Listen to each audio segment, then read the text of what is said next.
Good morning everyone and welcome to this new edition of the Monday Report by Body.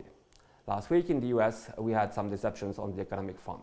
GDP slowed more than expected over Q1 at plus 1.6%.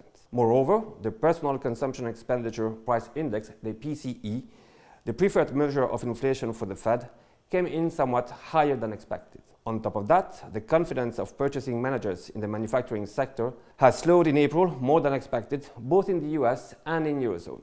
Confidence in services also disappointed in the US. However, the confidence in services surprised to the upside in Eurozone.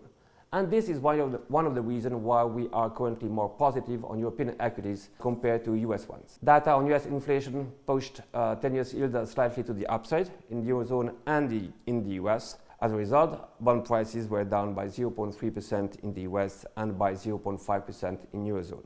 Equities did not react negatively to the news flow on the economic front, but rebounded actually on positive news flows coming from earnings published by companies for Q1.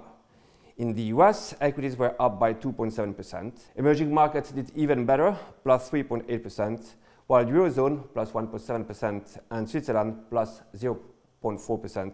The rise was a little bit more modest. The US dollar was relatively stable over the week, minus 0.2%, and gold, down by 2.5%, was penalized by the risk-on mood in the market.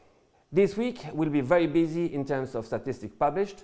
In the US, we will have the ISM manufacturing and services, the employment report, and the Fed meeting.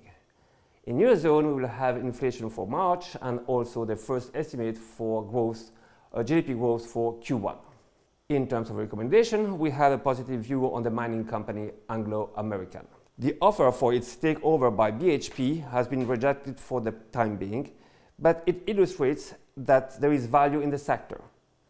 We have upgraded our preference for this segment over the past months, as we believe it will benefit from this cyclical recovery in the manufacturing sector. That's all for today. Thank you for your attention and see you next week.